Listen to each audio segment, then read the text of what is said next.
રાજ્યમાં સતત ચોથા દિવસે વરસાદી માહોલ યથાવત છે। આજે રાજ્યના અનેક વિસ્તારોમાં નેવાધાર વરસાદ વરસ્યો। રાજકોટમાં પાણી ભરાતા રસ્તા વચ્ચે બસ સહિત અનેક વાહનો બંધ થયા અને આ સાથે જ કેટલાય લોકોએ હાલાકીનો સામનો કરવો પડ્યો। રાજકોટ ઉપરાંત સૌરાષ્ટ્રના અન્ય જિલ્લાઓમાં પણ મેઘરાજા મહેરબાન થયા છે, જ્યારે મધ્ય ગુજરાતમાં પણ મેઘરાજાએ મેણા ભાંગ્યા છે અને લાંબી રાહ જોવડાવ્યા બાદ વરસી પડ્યા છે।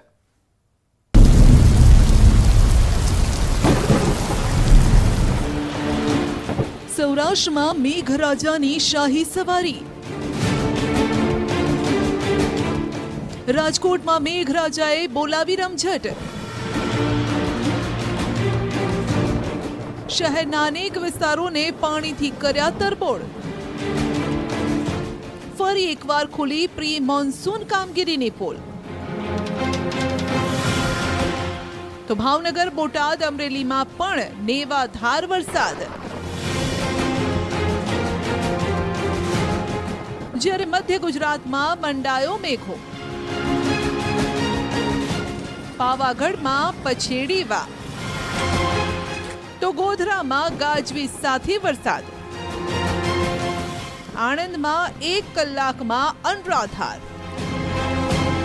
મેઘરાજાએ પણ જાણે નક્કી કર્યું છે કે ટાઢા પોરે જ વરસવું। સતત ચોથા દિવસે બપોર બાદ મેઘરાજા વાદળોના ગડગડાટ અને વીજળીના ચમકારા સાથે શાહી સવારી લઈને પહોંચી ગયા સૌરાષ્ટ્ર અને કચ્છના ગામડાઓમાં, જેમાં આ વખતે મેઘરાજાએ સૌથી વધુ રાજકોટને પાણી કર્યું। રાજકોટમાં બપોર બાદ વરસેલા વરસાદના કારણે ઠેર ઠેર પાણી ભરાયા, તો ઉપરવાસમાં ભારે વરસાદના કારણે આજી નદીમાં નવા નીરની આવક થઈ। આમ રાજકોટમાં ચોમાસામાં પહેલીવાર આજી નદી વહેતી થઈ છે। રાજકોટના એસ્ટ્રોન નાળા વિસ્તારમાં ઘૂંટણસમા પાણી ભરાયા। પાણી ભરાતા વાહન ચાલકોને ભારે હાલાકીનો સામનો કરવો પડ્યો।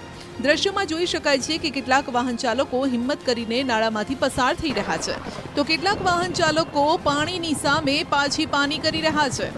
આ તરફ માલવીયાનગર વિસ્તારમાં પણ રસ્તાઓ પાણીમાં ગરકાવ થયા। માલવીયાનગરથી બસ સ્ટેશન તરફ જતો રસ્તો પાણી થયો। પાણીનો નિકાલ ન થતા વાહન ચાલકો રોષે ભરાયા। શહેરના 150 ફૂટ રિંગ રોડ વિસ્તારમાં પણ કંઈક આવા જ દ્રશ્યો સર્જાયા। રસ્તા પર પાણીએ જાણે કે ચક્કા જામ કર્યો હોય, જેને લઈને વાહનોની ગતિ ધીમી પડી ગઈ। કેટલીક જગ્યાએ વાહન ચાલકોના વાહનો બંધ પડી ગયા। આ તરફ દર વર્ષની જેમ આ વર્ષે પણ પોપટપરાના નાળામાં પ્રથમ વરસાદમાં પાણી ભરાયું। ધોધમાર વરસાદના કારણે નાળામાં વરસાદી પાણીનો ભરાવો થઈ ગયો। નાળામાં પાણી ભરાઈ જતા વાહન વ્યવહારને અસર પહોંચી। હવે જરા આ દ્રશ્યો જુઓ। જૂના રાજકોટના દ્રશ્યો છે, જ્યાં લોકોના ઘર સુધી પાણી પહોંચી ગયું।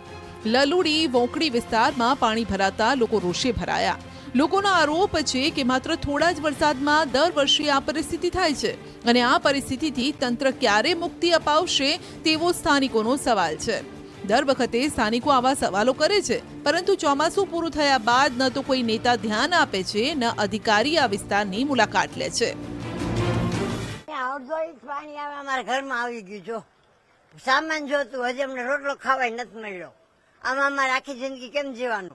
એક નામ કરી નાખે, આમ જો કા પાડવું હોય પાડી નાખે અને કાંઈક માનાની વ્યવસ્થા કરે, અમને રહેવાની જગ્યા કરી દે તો માણા કોઈક 5-25 હજાર નાખે તો ખરા ન હોય। મહત્વનું છે કે રાજકોટની આજી નદી બે કાંઠે વહેતા આજી 2 ડેમમાં પણ નીચાણવાળા વિસ્તારના ગામોને સાવચેત રહેવા સૂચના અપાઈ છે। વરસાદના કારણે ડેમ 90% ભરાતા ગમે ત્યારે ડેમમાંથી પાણી છોડાઈ શકે છે, જેથી પડધરીના અડબાલકા, બાઘી, દહીંસરડા, ડુંગરકા, ગધાડા, હરિપર, ખંડેરી, નારણકા સહિતના ગામોના લોકોને ચેતવણી અપાઈ છે। આ તરફ પાવાગઢ ડુંગર ઉપર ધોધમાર વરસાદ વરસતા નયનરમ્ય દ્રશ્ય સામે આવ્યા। ડુંગર પર ધોધમાર વરસાદ વરસતા પાવાગઢ ડુંગરના પગથિયા પરથી પાણીનું વહેણ વહેતું હતું। આવા ખુશનુમા વાતાવરણમાં અનેક ભક્તોએ માતાના દર્શન કરીને ધન્યતા અનુભવી। બીજી તરફ માતાજીના દર્શને આવેલા લોકોએ આ સુંદર નજારો પોતાના કેમેરામાં કંડાર્યો। પંચમહાલના ગોધરામાં પણ વરસાદી માહોલ જામ્યો। ગોધરામાં ધોધમાર વરસાદથી ઠેર ઠેર પાણી ભરાયા। એટલું જ નહીં, આ વખતે તો સરકારી કચેરીમાં પણ વરસાદી પાણીનો ભરાવો થયો। કલેક્ટર ઓફિસ પરિસરના દ્રશ્યો છે, જ્યાં ઘૂંટણસમા પાણી જોવા મળ્યા. ગોધરાના અન્ય વિસ્તારોમાં પણ પાણી ભરાઈ જતા વાહન ચાલકોને પારાવાર મુશ્કેલી વેઠવી પડી. કેટલાક વાહનો તો પાણીમાં બંધ પડી ગયા. આ ગોધરાની કલેક્ટર કચેરી છે અને કલેક્ટર કચેરીમાં જે પ્રવેશ દ્વાર છે તેની પાસે ઢીચણસમાં પાણી ભરાઈ ગયા છે અને ઢીચણસમાં પાણી ભરાતા અહીંયા અવર જવર કરતા અરજદારો સાથે સાથે જે વાહન ચાલકો છે, કર્મચારીઓ છે, તેઓને ભારે હાલાકીનો સામનો કરવો પડી રહ્યો છે.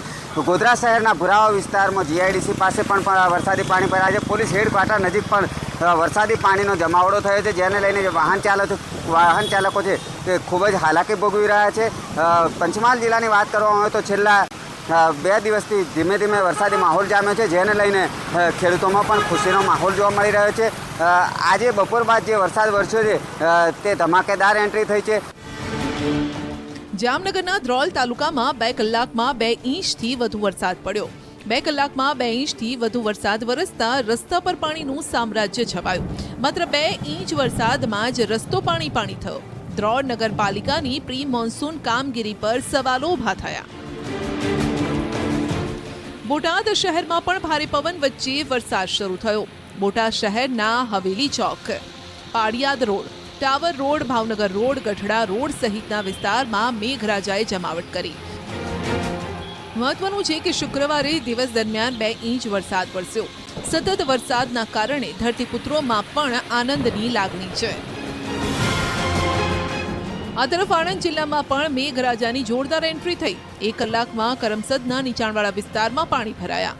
વિદ્યાનગર અને આણંદ નડિયાદને જોડતા સંકેત સર્કલ પાસે વરસાદી પાણી ભરાયા. વિદ્યાનગરની સોસાયટી વિસ્તારમાં વરસાદી પાણી ભરાયા.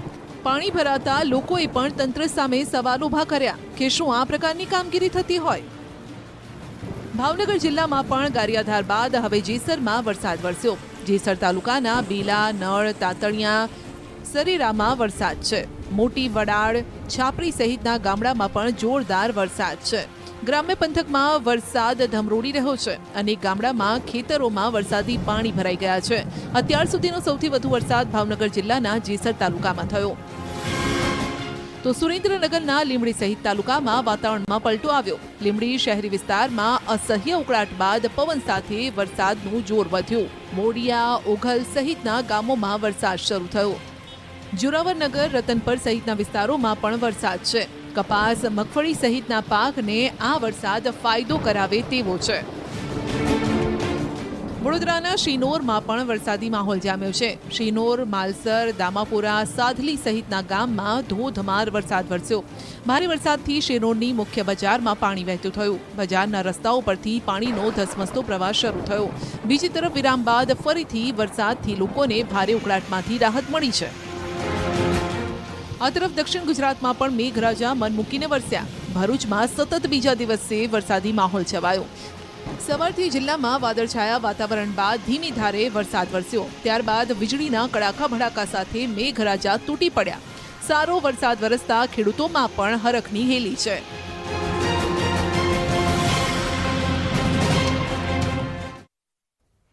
રાજ્યમાં સાર્વત્રિક વરસાદ વરસી રહ્યો છે. જંગલ વિસ્તારમાં પણ મેઘરાજા મહેર વરસાવી રહ્યા છે અને ત્યારે આવા વરસાદી વાતાવરણમાં જંગલના રાજા મસ્તીએ ચઢ્યા છે. તમે પણ જુઓ સાવજની મોજના અદ્ભુત આ દ્રશ્યો.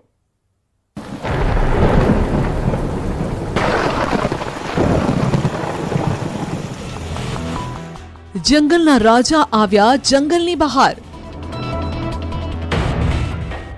રહેણાંક વિસ્તારમાં ગીર કેસરીની લટાર. રખડતા પશુઓ પર મારી તરાપ. તો રાજાજીનો મસ્તીખોર મિજાજ પણ આવ્યો સામે. વરસતા વરસાદમાં સિંહબાળનું તોફાન. જ્યારે નદી કિનારે સિંહણે વરસાવ્યું બાળકો પર હેત. કહેવાય છે કે ગીર છે તો સિંહ છે અને સિંહ છે તો જ ગીર છે.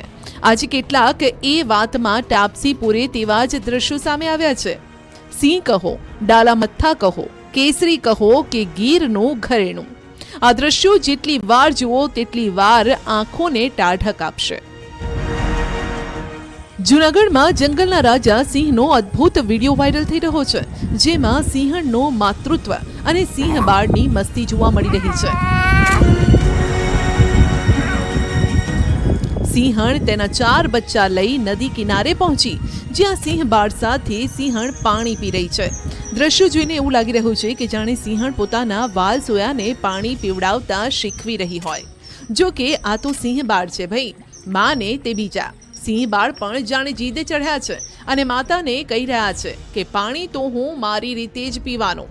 સિંહણ અને તેના બચ્ચાનો આ અદ્ભુત વિડીયો હાલ સોશિયલ મીડિયા પર વાયરલ થઈ રહ્યો છે. હવે આ જુઓ, એક તરફ મેઘરાજા વરસી રહ્યા છે અને બીજી તરફ જંગલના રાજા મસ્તી કરી રહ્યા છે. વિડીયો થોડા દિવસ પહેલાનો હોવાનો દાવો છે. જૂનાગઢના સાસણના દેવળિયા સફારી પાર્કના દ્રશ્યો છે.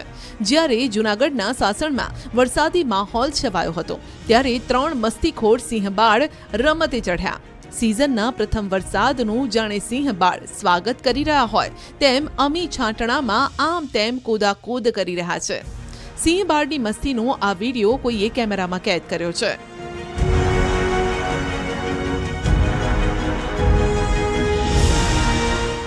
હવે આમને જુઓ, વરસાદી માહોલમાં ઘટાદાર કેશવાળી ધરાવતા આ ડાલા મથ્થાને જુઓ. પહેલી નજરે લાગશે કે ભાઈ સાહેબ આ શું કરી રહ્યા છે, પરંતુ ધ્યાનથી જોશો તો તેમના પગમાં એક કાચબો છે. જૂનાગઢના ગીરમાં સિંહ કાચબા સાથે રમત રમતો હોય તેવો વિડીયો વાયરલ થયો છે. કાચબાને જોઈ સિંહને કૌતૂહલ થયું અને પછી ઉલટફુલટ કરીને કાચબાને ચેક કર્યો કે તે મૃત છે કે જીવિત. આ વિડીયો પણ સાસણના દેવળિયા પાર્કનો છે, જે હાલ ખૂબ વાયરલ થઈ રહ્યો છે. આ તરફ ડાલામથ્થાની આ ગડમથલને બાજુમાં બેઠેલી સિંહણ ખૂબ જ ધીરજથી જોઈ રહી છે. મહત્વનું છે કે સિંહણ સામાન્ય રીતે કાચબાને શિકાર બનાવતા નથી, પરંતુ આ દ્રશ્યો તો કંઈક અનોખા છે. વરસાદી માહોલ દરમિયાન ગીર સોમનાથથી અદ્ભુત દ્રશ્યો સામે આવ્યા.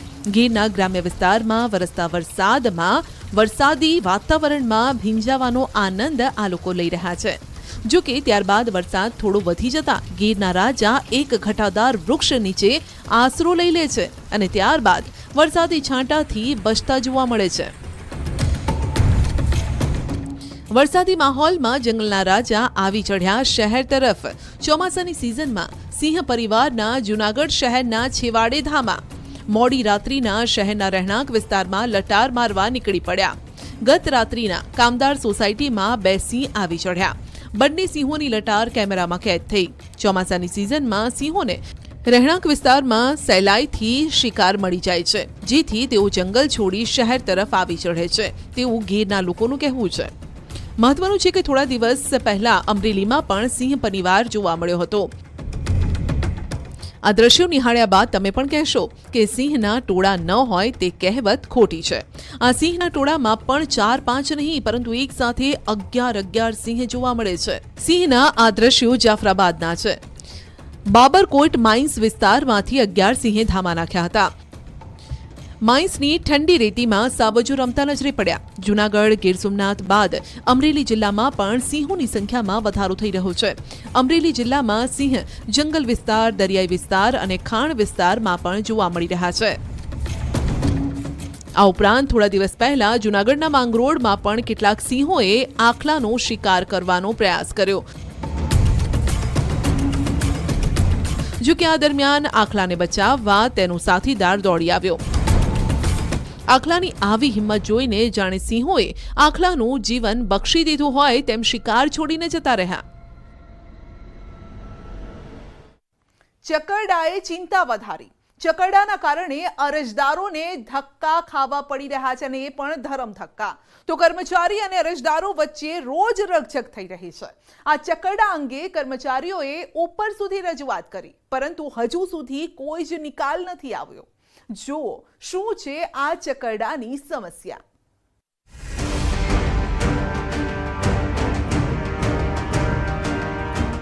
આના કરતા ઓનલાઈન જમાનો કાઢી નાખો અને પેલો બોલપેન વાળો સિક્કા વાળો સારો હતો.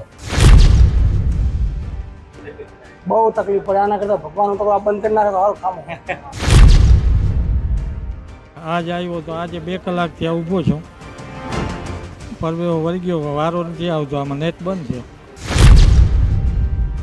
આ લોકો ન હોય તો સહી સિક્કા કરે એ સારું હતું. પહેલા જેવી સિસ્ટમ હોત તો એ સારું.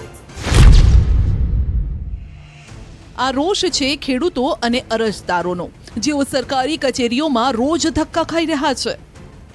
કોઈ એક દિવસથી, કોઈ 2 દિવસથી તો કોઈ સતત 3 દિવસથી બધું જ કામ પડતું મૂકી અને દાખલા માટે આવી રહ્યા છે. જો કે સરકારી ઓફિસોમાંથી જવાબ મળે છે કે સર્વર ડાઉન છે. કાલે 2-3 કલાક રહી અને વયો ગયો, કાલે આવજો કે આજ આવ્યો તો આજે 2 કલાકથી ઊભો છું, પરવેવો વળી ગયો, વારો નથી આવતો, આમાં નેટ બંધ છે. જોયું, એક દાખલા માટે નાગરિકોનો પરસેવો છૂટી રહ્યો છે. દ્રશ્યો જામનગરના સિવિક સેન્ટરમાં છે. કમ્પ્યુટરમાં કેવી રીતે ગોળ ચકરડા ફરી રહ્યા છે તે જોઈ લો. બસ આ ચકરડા ભમરડા જેવી જ પરેશાની છે.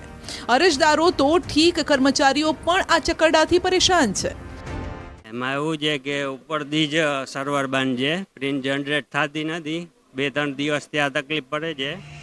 જામનગર સિવિક સેન્ટર પર કેટલાક લોકો 5-10 કિલોમીટરથી, કેટલાક લોકો 20 કિલોમીટરથી વધુ દૂરથી આવ્યા છે 7, 12, 8 અ તેમજ 6 નંબરની નકલ મેળવવા માટે. પરંતુ ખાટલે મોટી ખોટ એ છે કે પ્રિન્ટ જનરેટ નથી થઈ રહી, જેના કારણે ખેડૂતોને કલાકો સુધી ઊભા રહેવું પડે છે. કેવી તકલીફ પડે કાકા? બહુ તકલીફ પડે હો. શું અહીંયા કહે છે? શું કાંઈ નથી કહેતા, બંધ છે કે નેટ નથી આવતું. હાથ બાર કાઢો આવ્યા છે. સરકાર કઢવા આવ્યા છે. જે પ્રકારની તકલીફ છે વાત કરવામાં આવે, કયા ગામથી આવો છો તમે? નાગનાથી આવે. સર્વ તકલીફ પડે અહીંયા. તકલીફ તો પડે, ક્યાં જવું? ખેડૂતોની વાત સાચી છે, તકલીફ પડે છે, પણ જવું તો ક્યાં જવું? દાખલા તો લેવા પડશે. માત્ર જામનગરમાં જ આવી તકલીફ છે એવું નથી. આ લાઇનના દ્રશ્યો જુઓ. કમ્પ્યુટરમાં ફરી રહેલા આ ચકરડાના દ્રશ્યો ભાવનગરના છે. ભાવનગર મહાનગરપાલિકામાં ઈ ઓળખ સોફ્ટવેરમાં છેલ્લા 22 દિવસથી આ સમસ્યા છે. જન્મ મરણના દાખલા મેળવવા માટે મહાનગરપાલિકામાં લોકો ધક્કા ખાઈ રહ્યા છે. જો કે આટલા દિવસથી રાજ્યવ્યાપી આ સમસ્યા હોવા છતાં તંત્ર આ સમસ્યાનો હજુ ઉકેલ નથી લાવી શકી. બીજી તરફ ગુજરાતને ડિજિટલ બનાવવાના સંકલ્પ સામે જ સવાલો ઊભા થઈ રહ્યા છે કે શું આવી રીતે ગુજરાત ડિજિટલ બનશે? હાલ ઘણી ખરી સરકારી કચેરીઓમાં ઓનલાઈન કામગીરી તો કરવામાં આવી રહી છે, પરંતુ તેમાં અરજદારો અને કર્મચારીઓ વચ્ચે તકરાર વધી છે. કચેરીમાં અમને એક ભાઈ મળ્યા જે 106 કિલોમીટર દૂરથી દાખલા માટે આવ્યા હતા. મારું ગામ છે તાતણિયા, અહીંથી 106 કિલોમીટર જેવું થાય છે અને અમે અહીંયા જન્મના કે મરણના દાખલા કઢાવવા આવીએ ને અમે જન્મના દાખલામાં સુધારો કરવા આવીએ છીએ તો એમ કહેવામાં આવે છે કે 2020 પછીના દાખલા લેવામાં નહીં આવે, વેબસાઇટ બંધ છે. એટલે વેબસાઇટ બંધ હોવાથી અમે અહીંયા વારંવાર હેરાન થઈએ છીએ અને અત્યારે તો ચોમાસાનું વાતાવરણના હિસાબે એટલું દૂરથી આવવામાં અમારે ઘણી બધી તકલીફ થાય છે સાહેબ. મહત્વનું છે કે ભાવનગર સહિત સમગ્ર રાજ્યમાં જન્મ મરણના ઓનલાઈન દાખલા કઢાવવા માટે ઈ ઓળખ સોફ્ટવેરનો ઉપયોગ થઈ રહ્યો છે. મહાનગરપાલિકાના આ વિભાગના કર્મચારી દ્વારા જાણવા મળતી વિગત અનુસાર ઈ ઓળખ સોફ્ટવેર છેલ્લા 22 થી વધુ દિવસથી ધીમું ચાલી રહ્યું છે. છેલ્લા ઘણા દિવસોથી તો કામગીરી ઠપ છે, જેથી અરજદારોને દાખલા અપાવવામાં વિલંબ થઈ રહ્યો છે. પરિણામે ભાવનગર મહાનગરપાલિકાના જન્મ મરણ વિભાગમાં અરજીઓનો થપ્પો છે. પેન્ડિંગ અરજીનો આંકડો પણ 1500 સુધી પહોંચ્યો છે, જેથી ભાવનગરનું સ્થાનિક રાજકારણ ગરમાયું છે. આ સરકાર તો બહુ મોટી વાતો કરે, ટેકનોલોજીમાં ખૂબ હવે આગળ વધી ગયા છે, બધી વાતો મોટી કરે છે, તો એક નાનો એવો પ્રશ્ન આપણાથી કેમ સોલ્વ ન થાય? એ તાત્કાલિક ધોરણે કમિશનર સાહેબને રજૂઆત કરી છે કે તાત્કાલિક ધોરણે આ સોફ્ટવેર જે કાંઈ હોય એ તમારો પ્રશ્ન છે, પણ લોકો જે અરજદાર જે હેરાન પરેશાન થાય છે એનો નિર્ણય તાત્કાલિક ધોરણે કરવો પડે. બીજી તરફ ભાવનગર મનપાના સ્ટેન્ડિંગ કમિટીના ચેરમેન કહી રહ્યા છે કે આ અંગે ઉપર રજૂઆત કરી છે. 2 દિવસથી દાખલા કાઢવા માટે મુશ્કેલીઓ સામે આવી રહી છે. ઉપર સરકારશ્રીના ધ્યાન ઉપર પણ આ વિષય મૂકવામાં આવ્યો છે. ટેકનિકલ ટીમને કામે પણ લગાડી છે અને આગામી દિવસોમાં એટલે 2 દિવસમાં જ આનું સોલ્યુશન આવશે એવી અમારી આશા પણ છે અને કામગીરી પણ થઈ રહી છે. આ તરફ પંચમહાલના ગોધરામાં ખેડૂતો પરેશાન છે. હાલ ચોમાસાનો માહોલ છે અને ખેતરમાં વાવણીનું કામ ચાલી રહ્યું છે, જેથી બીજી તરફ ખેડૂતોને સરકારી કચેરીના ધક્કા ખાવા પડે છે, જેને લઈને ખેડૂતો રોષે ભરાયા છે. ખેડૂતો માંગણી કરી રહ્યા છે કે કાં તો આ ઓનલાઈન સિસ્ટમ વ્યવસ્થિત કરો અને કાં તો પેલી સહી સિક્કાવાળી જ સિસ્ટમ પાછી લાવો. આ ઓનલાઈન કરીને આ 3-4 કલાક પછી પબ્લિક હેરાન ન થાય. આ લાઈનમાં ઊભું રહેવાનું, સવાર ત્યાં નથી, બીજો કોઈ ધંધો નહીં કરવાનો. અમે મહેનત મજૂરી કરી, ગરીબ માણસ છીએ. ચોમાસાની સિઝનમાં તકલીફ તો પડે ને. આ લોકો કોઈ હજી કે સર્વે ડાઉન એમ જ કે હવે ક્યાંથી સર્વે ડાઉન રહે અમને શું ખબર પડે? અમે અભણ માણસ, ખેડૂતને બિચારાને હેરાન કરવાની ગતિ છે આ બધી. સાહેબ આ ઓનલાઈન જમાનો મરી ગયા, અહીં લાઈનમાં ઊભા રહી છે. ઘરે ખેતીનું કામ કરવાનું, અહીંયા અમારે રોજ લાઈનમાં ઊભું રહેવાનું. આના કરતાં આ ઓનલાઈન જમાનો કાઢી નાખો અને પેલો બોલપેન વાળો સિક્કાવાળો સારો હતો. આ તો મરી ગયા ઓનલાઈનમાં ઊભા રહી. પબ્લિક રોજ સવારે ઊભી થાય એટલે ગોધરા આવી લાઈનમાં ઊભી રહે, પહોંચે પાછી ઘેર જાય. એની કરતાં કોમે જવાનું, અહીં આવવાનું. કંટાળી ગયા છે આનાથી. તો આવો કોઈ ઓનલાઈન જમાનો હોય, અરે 8 આની નકલ લેવાની છે, 7, 12, 8 આનો ઉતારો. 3 કલાકથી 9 વાગ્યાનો લાઈનમાં ઊભો હોય કે સર્વર ડાઉન છે, સર્વર ડાઉન છે. આવું કેવું સર્વર? આવી કેવી સરકાર? એક તરફ ખેડૂતોને સર્વર શું છે તે સમજ નથી પડી રહી, બીજી તરફ કર્મચારીઓ પણ કશું કરી શકતા નથી, જેથી સ્થળ પર ખેડૂતો અને કર્મચારીઓ વચ્ચે અવારનવાર બોલાચાલી થાય છે. સાહેબ, આ શું આખી પરિસ્થિતિ છે અને શું તકલીફ પડી રહી છે? આ જે નવું સોફ્ટવેર આવ્યું છે એમાં જે અત્યારે જે પ્રિન્ટ જનરેટ કરવામાં પ્રિન્ટ જનરેટ જલ્દી થતી નથી. જ્યાં સુધી આપ જોઈ રહ્યા છો કે પ્રિન્ટ અને જનરેટનું ઓપ્શન છે, આ જનરેટ પર ક્લિક કરવાથી આ ગોળ ગોળ ચક્કર ફરે છે. જ્યાં સુધી આ ચક્કર પૂર્ણ જનરેટ ના થાય, આપ જોઈ રહ્યા છો પ્રિન્ટ ROR, આ પ્રિન્ટ ROR આ પ્રિન્ટ નીકળી ગયેલ છે. જે ઉપરનું આપ જોઈ રહ્યા છો કે પ્રિન્ટ જ્યાં સુધી જનરેટ ના થાય ત્યાં સુધી નકલ હું અરજદારને આપી શકતો નથી. જેના કારણે તમારે કેવા રોષનો ભોગ બનવો? અરજદારો સાથે અવારનવાર માથાકૂટ થતી હોય છે, બોલાચાલી થતી હોય છે. સોફ્ટવેર માટે કે છે કે ભાઈ સોફ્ટવેર તમે બંધ કરી દો, ઉપર રજૂઆત કરો. NICમાં ઘણી વખત અમે રજૂઆત કરેલી છે, ત્યાં છતાં પણ હજુ સુધી કોઈ નિરાકરણ આવ્યું નથી. આ ઉપરાંત પાટણના રાધનપુર મામલતદાર કચેરીમાં પણ ઈ-ધારા કેન્દ્ર પર અરજદારોની લાંબી લાઈન જોવા મળી. અહીં પણ અરજદારોને કલાકો સુધી સર્વર ડાઉનના કારણે ઊભા રહેવું પડે છે, જેથી અરજદારોએ રોષ ઠાલવ્યો. દૂર દૂરથી આવતા અરજદારોએ તંત્રની કામગીરી પર ધારદાર કટાક્ષ કર્યા. શું કે વરસાદનું હેરાન થવાનું થાય અને રસ્તા બહુ સારા એટલે વળી ગારા પાણીમાં તકલીફ વધારે થાય છે. શું માંગ છે તમારી? તો માગમાં તો એવું છે કે થોડુંક ડિજિટલકરણ વધારે રાખો, સર્વર વધારે આવે. આના સિવાય તો છૂટકો છે નહીં, આપણે ઇન્ટરનેટનો જમાનો છે એટલે. પણ જો થોડુંક સર્વરને આવું બધી તકલીફ ઓછી થાય તો સરકારનો આભાર માનીએ. બીજું શું કહીએ કે આપણે આમાં મહત્વનું છે કે ખેડૂતોને પાક ધિરાણ કે બેંકને લગતા કામ કરવા પડતા હોય છે. હાલ પાક લેવાની સિઝન આવી છે અને ત્યારે ઉતારા સમયસર ન મળતા ખેડૂતો કહી રહ્યા છે કે આ સિસ્ટમ બંધ કરી દો. પાક નિષ્ફળનું કરીને છે અને અમુક લોનોનો કરીને છે. અમારે પાક નિષ્ફળ થઈને લોન લેવી પડે, કોઈ લેવર કાગળી દેવા પડે કોર્ટ કચેરીમાં. બહુ તકલીફ પડે. આના કરતાં ભગવાન તો આ બંધ કરી નાખે સારું કામ છે. રાધનપુરમાં પણ સર્વર ડાઉનને લઈને કર્મચારીઓને ઉપર સુધી રજૂઆત કરી છે, પરંતુ હજુ સુધી આ સમસ્યાનું નક્કર સમાધાન નથી આવ્યું. કારણ કે ઉતારાનું જે સર્વર છે અપડેટ થઈ રહ્યું છે, એના કારણે આ તકલીફ થઈ રહી છે. અને જે અમે અહીંથી પણ અમારી વડી કચેરીએ પત્ર દ્વારા જાણ કરેલ છે, જો જલ્દી આ ઇસ્યુ સોલ્વ થઈ જાય એવી અમારી વિનંતી છે. એક સર્વર ડાઉન છે એના કારણે સમય જે છે પેલો 2-3 મિનિટમાં એ આખી ઉતારો 8, 7, 12 નીકળી જતો. એના કારણે અત્યારે 5 થી 10 મિનિટ વચ્ચેનો ઉતારો સમય લાગી રહ્યો છે. એટલે જો સર્વર અપડેટ થઈ જાય તો જે અરજદારોને જે તકલીફ છે એ તકલીફનું નિવારણ થઈ શકે છે. કે ખેડૂતો વહેલી સવારે જે ઉતારા કઢાવવાની આશાઓ સાથે નીકળે છે, પરંતુ સર્વર ડાઉન હોવાના કારણે ઉતારાઓ નીકળતા નથી અને ખેડૂતોએ નિશાકો નાખીને પાછો જવા પડશે. એટલે કે જે સર્વર ડાઉનની જે સમસ્યા છે ન માત્ર આજની છે, પરંતુ લગભગ છેલ્લા 1 વીકથી આ સર્વર ડાઉનની સમસ્યાઓ છે. સ્થાનિક તંત્ર દ્વારા સર્વર વિભાગમાં લેખિતમાં રજૂઆતો કરવામાં આવી છે, પરંતુ જે સર્વર ડાઉનની સમસ્યાઓ છે તે હલ ન થવાના કારણે ખેડૂતો અત્યારે મામલતદાર કચેરીએ ઉતારા કઢાવતા આવે છે, પરંતુ ક્યાંક જે ઉતારા ન નીકળવાના કારણે ખેડૂતોને ધરમના ધક્કા ખાવા પડી રહ્યા છે. અશરફ ખાન, ન્યૂઝ 18, પાટણ.